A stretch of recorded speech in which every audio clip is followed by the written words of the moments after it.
નમસ્કાર વિદ્યાર્થી મિત્રો, હું જિગીશા પટેલ. યુટ્યુબ ચેનલમાં આપ સૌનું હાર્દિક સ્વાગત છે. આજે આપણે ધોરણ 11 વિષય સંસ્કૃત પાઠ 3 વર્ષાવર્ણન એટલે કે વર્ષા ઋતુનું વર્ણન વિશે જોઈશું. મહર્ષિ વેદવ્યાસે 18 પુરાણોની રચના કરી છે. મહાભારત એ ગ્રંથ એ મહર્ષિ વેદવ્યાસે રચેલો છે. આ મહાભારત ગ્રંથમાં 1,00,000 શ્લોક છે, 18 પર્વ છે અને 18 પુરાણો છે. આ 18 પુરાણોમાં ભાગવત પુરાણ ઉત્તમ ગણાય છે. ભાગવત પુરાણમાં કુલ 12 સ્કંદ અને 18,000 શ્લોકો આવેલા છે. ભાગવત પુરાણના 10મા સ્કંદના 20મા અધ્યાયમાં વર્ષા ઋતુ અને શરદ ઋતુનું વર્ણન પ્રાપ્ત થાય છે. તેમાંથી વર્ષા ઋતુને લગતા 7 શ્લોકો અહીં લેવામાં આવ્યા છે. વર્ષા ઋતુનું આગમન થતાં જ વાદળની ગર્જના અને વીજળીના ચમકારાથી આકાશ છવાઈ જાય છે. વાદળોથી જળની ધારાઓ વરસવા લાગે છે. વરસાદનું આગમન થતાં જ ધરતી સુંદર બનીને શોભવા લાગે છે. ધન ધાન્યથી ભરપૂર ખેતરો જોઈને ખેડૂતો ખુશ થઈ જાય છે. જળચર અને સ્થળચર પ્રાણીઓ એકદમ નવું રૂપ ધારણ કરે છે. ચારે બાજુ નવું ઘાસ ઉગી નીકળે છે. તેથી રસ્તાઓ ઢંકાઈ જાય છે. વર્ષા ઋતુનું આગમન થતાં જ મયુરો એટલે મોર માટે તો ઉત્સવ બની જાય છે. તેઓ મધુર ટહુકાઓ કરીને પોતાની ખુશી વ્યક્ત કરે છે. આ કાવ્યની ખૂબી એ છે કે તેમાં વર્ષા ઋતુનું વર્ણન અત્યંત સુંદર શબ્દોમાં થયું છે. ઉપમા અલંકારનો પ્રયોગ રમણીય છે. વળી ઉપમાન તરીકે પસંદ કરેલા પદાર્થો ખૂબ જ આકર્ષક છે. જેમ કે ત્રીજા શ્લોકમાં રાત્રિના પ્રારંભ એટલે કે જ્યારે રાત્રિનો સમય શરૂ થાય છે ત્યારે અંધારામાં ચમકતા આગિયાઓને પાખંડી લોકો સાથે અને નહીં દેખાતા ગ્રહોને વેદો સાથે સરખાવ્યા છે. કલિયુગમાં પાપનું સામ્રાજ્ય પ્રવર્તે છે. તેથી પાખંડીઓનો પ્રભાવ જોવા મળે છે. અત્યારે હાલ કળિયુગ જ ચાલી રહ્યો છે. આ કળિયુગમાં પાપીઓ પણ વધારે છે અને પાપીઓ દ્વારા પોતાનું એ સામ્રાજ્ય ચલાવી રહ્યા છે. તો આ કળિયુગમાં પાખંડીઓનો પ્રભાવ જોવા મળે છે. જ્યારે વેદો ઋગ્વેદ, યજુર્વેદ, સામવેદ, અથર્વવેદ એ તો સાવ ભૂલાઈ ગયા છે. 6થા શ્લોકમાં ઘાસથી ઢંકાઈ ગયેલા માર્ગોને રસ્તાઓને અભ્યાસના અભાવે ભૂલાઈ ગયેલા આપણા 4 વેદો જ્ઞાન સાથે અને 7મા શ્લોકમાં વાદળોના આગમનથી હરખાઈ ગયેલા મયુરોને એટલે કે મોરને ગૃહસ્થ લોકો સાથે સરખાવવામાં આવ્યા છે. 5મા શ્લોકમાં નવવારી નિષેવયા અને હરિનિષેવયા શબ્દોના પ્રયોગમાં યમક અલંકારની ચમત્કૃતિ સર્જાય છે. આ બધા જ શ્લોકો અનુષ્ટુપ છંદમાં છે. અહીંયા હું શ્લોક ગાઈશ. આ શ્લોક તમારે સાંભળવાનો છે અને સાંભળીને ગાવાના છે. આ શ્લોકમાંથી શ્લોક પૂર્તિ નહીં પૂછાય પણ ભાષાંતર અચૂક પૂછાશે. તતઃ પ્રાવર્તત પ્રાવૃટ્ટ સર્વસત્વ સુખ પ્રદા વિદ્યોતમાન પરિધિઃ વિસ્ફુરર્જીતન ભસ્તલા અષ્ટો માસાન્નિપીતં યદ ભૂમ્યા જલમયં વસુ સ્વગોભિઃ કુમારેભે ભાસ્કરઃ કાલ આગતે નિશામુખેષુ ખદ્યોતઃ તમસા ભાન્તિ ન ગ્રહાઃ યથા પાપેન પાખંડા નહીં વેદાઃ કલૌ યુગે ક્ષેત્રાણિ સસ્ય સંપદ્ભિઃ કર્ષકાણાં મુદં દદુઃ ધનીનામુપતાપં ચ દૈવાધીનમ જાનતામ જલસ્થલૌકસઃ સર્વે નવવારી નિષેવયા અબિભ્રદૃચિરં રૂપં યથા હરિનિષેવયા માર્ગા બભૂવુઃ સંદિગ્ધાઃ તૃણૈશ્છન્ના હિ સંસ્કૃતઃ નાભ્યસ્યમાનાઃ શ્રુતયો દ્વિજૈઃ કાલહતા ઇવ મેઘાગમોત્સવાવૃષ્ટઃ પ્રત્યનંદન શિખંડિનઃ ગૃહેષુ તપ્ત નિર્વિણ્ણા યથા ભગવજ્જનાગમે. વિદ્યાર્થી મિત્રો, હવે આપણે એક એક શ્લોક જોઈશું, તેના શબ્દાર્થ નો અર્થ જોઈશું અને ભાષાંતર જોઈશું. તતઃ એટલે પછી, પ્રાવર્તત એટલે પ્રવૃત્ત થઈ અથવા શરૂ થઈ. પ્રાવૃત્ત એટલે પ્રવૃત્ત, શરૂ, અને પ્રાવર્તત એટલે થઈ. સર્વ સત્વ સુખપ્રદા એટલે બધા પ્રાણીઓને સુખ આપનાર. વિદ્યોત એટલે ચમકતા, માન પરિધિ તેજો વર્તુળ વાળી. વિસ્ફુરર જીતન ખડબડતા અથવા ગરજતા. ભસ્તલા એટલે આકાશવાળી. અહીંયા કેવી વર્ષા ઋતુ શરૂ થઈ? પ્રાવૃત્ત એટલે વર્ષા ઋતુ. કેવી વર્ષા ઋતુ શરૂ થઈ?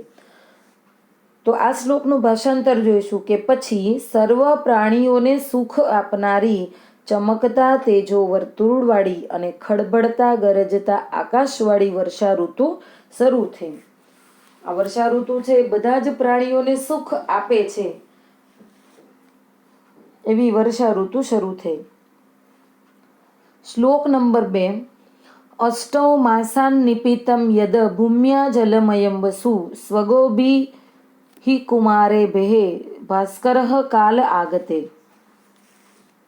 અષ્ટૌ માસાન એટલે 8 મહિના, નિપિતમ એટલે પીધેલું, 8 મહિના સુધી પીધેલું, યદ એટલે જે, ભૂમ્યઃ એટલે ભૂમિ, ધરતી, જલમયમ વસુહુ જે પાણીરૂપી દ્રવ્ય અથવા તો સંપત્તિ, સ્વગોભીહિ એટલે પોતાના કિરણો વડે, ગો એટલે કિરણ થાય, કિરણનો અર્થ થાય કરહ, અંશુહુ, રશ્મિહિ, આ બધાનો અર્થ થાય કિરણ, સૂર્યનું કિરણ. મોક્તુમ એટલે છોડવા માટે, આરેભે એટલે શરૂઆત કરી, ભાસ્કરઃ એટલે સૂર્ય, સૂર્યના ઘણા બધા નામ છે, આદિત્ય, દિવાકરઃ, રવિ. કાલે એટલે જ્યારે, સમય, આગતે એટલે આવ્યો ત્યારે. અહીંયા આ શ્લોકમાં એવું કહેવા માંગે છે કે જ્યારે સમય આવ્યો ત્યારે 8 મહિના સુધી, શિયાળાના 4 મહિના, ઉનાળાના 4 મહિના અને વર્ષા ઋતુના 4 મહિના.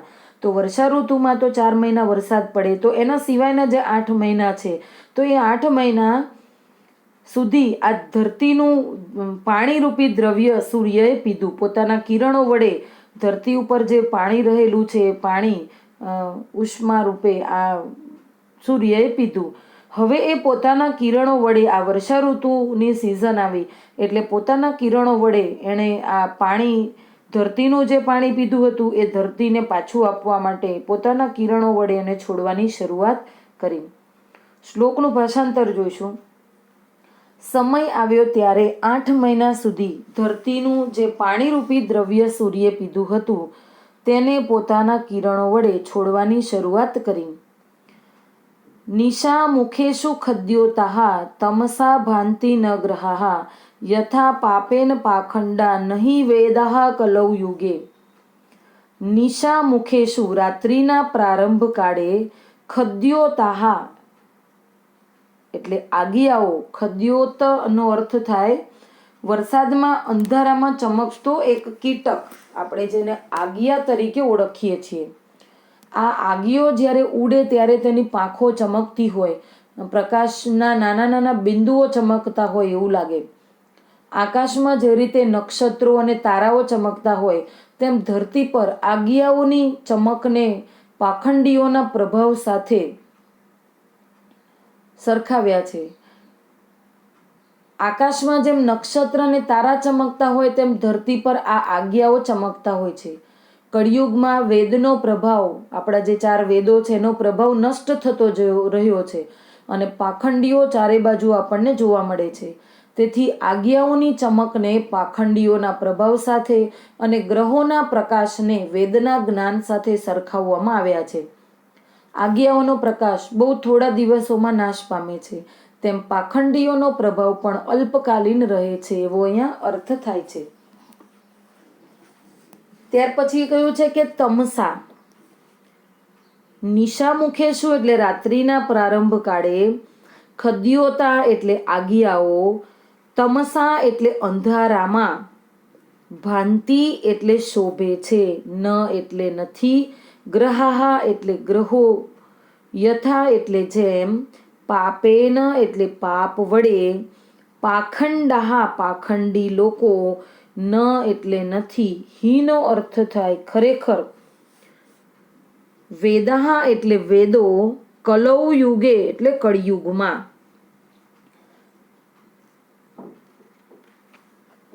આ શ્લોકમાં એવું કહેવામાં આવ્યું છે કે પાખંડીઓ ચારે બાજુ જોવા મળે છે. કળિયુગમાં વેદોનો પ્રભાવ નષ્ટ થાય છે અને પાખંડી લોકો જોવા મળે છે. તો આજ્ઞાઓના ચમકને પાખંડીના પ્રભાવ સાથે ગ્રહોના પ્રકાશને વેદો સાથે સરખાવવામાં આવ્યા છે. આ શ્લોકનું ભાષાંતર જોઈશું. જેમ રાત્રિના પ્રારંભ કાળે કળિયુગમાં પાપ વડે પાખંડી લોકો શોભે છે, તેમ અંધારામાં આજ્ઞાઓ શોભે છે. નહીં દેખાતા ગ્રહોની માફક વેદો શોભતા નથી. શ્લોક નંબર 4 જોઈશું. ક્ષેત્રાણી સસ્ય સંપદભિઃ કર્ષકાણામ મુદમ દદુઃ ધનીનામુપતાપમ ચ દૈવાધીનમ જાનતામ. ક્ષેત્રાણીનો અર્થ થાય ખેતરો. ક્ષેત્રમ એટલે એક ખેતર, ક્ષેત્રાણી એટલે ઘણા બધા ખેતરો. તો ક્ષેત્રાણી એટલે ખેતરો. સસ્ય સંપદભિઃ ધાન્યરૂપી સંપત્તિ વડે, કર્ષકાણામ એટલે ખેડૂતોને, જે ખેતર ખેડે છે ને, કર્ષક એટલે ખેડવું અને કર્ષકાણામ એટલે ખેડૂતોને, મુદમ એટલે આનંદ, દદુહુ એટલે આપવા લાગ્યા. વરસાદ પડે એટલે ખેડૂતોને આનંદ મળે, ખુશ થઈ જાય ખેડૂતો. ધનીનામુપતાપમ ચ, ધનીનામ એટલે ધનવાનોને, જે પૈસાદાર લોકો છે એમને, ઉપતાપમ સંતાપ આપનારા, દૈવાધીનમ એટલે ભાગ્યને આધીન હોય એવા, અજાનતાનામ ન જાણતાઓને. તો આ શ્લોકનો અર્થ ભાષાંતર થશે: ખેતરો ધાન્યરૂપી સંપત્તિ વડે ખેડૂતોને આનંદ આપવા લાગ્યા, પરંતુ સર્વ ભાગ્યને આધીન છે આ વાતને ન જાણનારા, અનાજનો સંગ્રહ કરનારા ધનવાનોને સંતાપ આપવા લાગ્યા. શ્લોક નંબર 5. જલસ્થલૌકસઃ સર્વે નવવારી નિષેવયા અબિભ્રદ રુચિરમ રૂપમ યથા હરિ નિષેવયા. જલસ્થલૌકસઃ એટલે જળ અને સ્થલ એટલે સ્થળમાં રહેનારાઓ, સર્વે એટલે બધા, નવવારી નિષેવયા નવા જળનું સેવન કરવાથી, નવ એટલે નવા, વારી એટલે જળ, નિષેવયા સેવન કરવાથી, અબિભ્રદ તેમણે ધારણ કર્યું, રુચિરમ રૂપમ રમણીય રૂપ, યથા એટલે જેમ, હરિ નિષેવયા ભગવાનની સેવાથી. અહીંયા નવવારી નિષેવયા અને હરિ નિષેવયા એ બે શબ્દોનો પ્રયોગ થયેલો છે. એમાં નિષેવા એ એક જ શબ્દની પુનરુક્તિ થાય છે, પણ તેનો અર્થ બદલાઈ જાય છે. એટલે કે અહીંયા યમક અલંકાર છે એની ચમત્કૃતિ સર્જાય છે. આ શ્લોકનું ભાષાંતર થશે: ભક્ત જેમ ભગવાનની સેવા કરી રમણીય રૂપ ધારણ કરે, તેમ બધા જળ અને સ્થળમાં રહેનારાઓ નવા જળનું સેવન કરવાથી રમણીય રૂપ ધારણ કર્યું હતું. શ્લોક નંબર 6. માર્ગા બભૂવુઃ સંદિગ્ધાઃ તૃણૈશ્છન્ના હિ સંસ્કૃતાઃ નાભ્યસ્યમાનાઃ શ્રુતયો દ્વિજયકાલહતા ઇવ. માર્ગઃ એટલે રસ્તાઓ, બભૂવુઃ એટલે બન્યા, સંદિગ્ધાઃ અસ્પષ્ટ અથવા તો ધૂંધળા, તૃણૈશ્છિન્ના એટલે ઘાસથી છવાયેલા, ઘણું બધું ઘાસ છે એ ઘાસથી છવાઈ ગયેલા હોય. હિ એટલે ખરેખર, અસંસ્કૃતાઃ એટલે સમતળ નહીં કરાયેલા હોય એવા.